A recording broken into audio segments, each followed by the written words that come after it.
Pemirsa, meski bayang-bayang pelemahan nilai tukar rupiah menghantui, namun kabar baik datang dari rapor pertumbuhan ekonomi Indonesia yang melampaui target. Pertumbuhan ekonomi tercatat pada angka 5,61%. Lalu bagaimana pemerintah dan Bank Indonesia menjaga momentum positif ini di tengah fluktuasi rupiah? Nilai tukar rupiah bergerak fluktuatif berdasarkan data yang dilansir dari Bank Indonesia. Data pada perdagangan Kamis 7 Mei 2026, rupiah berada pada level 17.317 per dolar Amerika Serikat. Meski sebelumnya, pada hari Rabu 6 Mei 2026, secara harian rupiah berada di level 17.387 per dolar Amerika Serikat. Nilai tukar rupiah terhadap dolar Amerika Serikat terus mengalami tekanan dalam jangka pendek.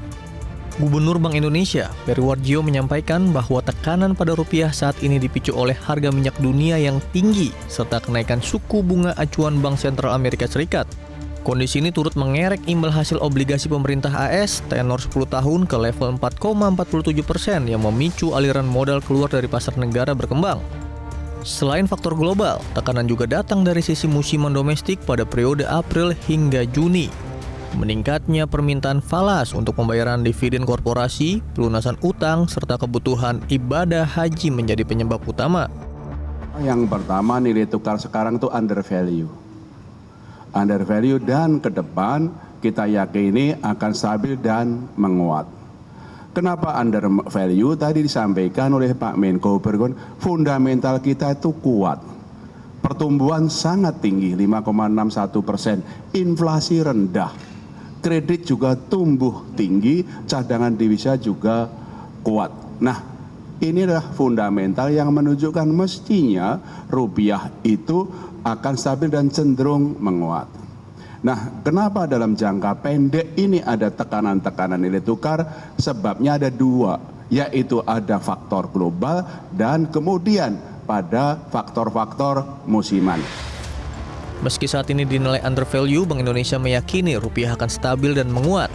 Hal ini didukung oleh pertumbuhan ekonomi kuartal 1 2026 yang mencapai 5,61% serta tingkat inflasi yang tetap terkendali. Menteri Keuangan Purbaya Yudi Sadewa menegaskan, fundamental ekonomi Indonesia masih relatif kuat meski dunia dihadapkan pada resiko geopolitik dan perlambatan global.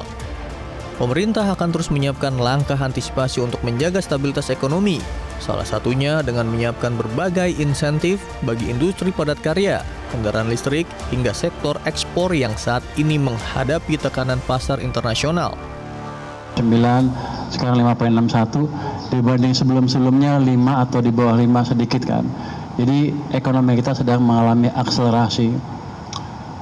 Itu yang tidak disadari banyak orang sehingga orang agak takut dan keluar dari pasar modal. Kan saya kemarin bilang serok aja.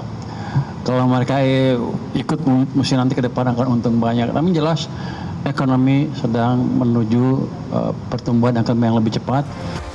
Fluktuasi nilai tukar rupiah memang tak terhindarkan. Namun pertumbuhan ekonomi yang solid menjadi bukti bahwa fondasi tidak goyah. Langkah antisipasi telah disiapkan, kini saatnya menjaga optimisme agar roda ekonomi nasional terus berputar stabil di tengah dinamika pasar global. Tim Liputan, Metro TV. Jelajahi cara baru mendapatkan informasi. Download Metro TV Extend sekarang.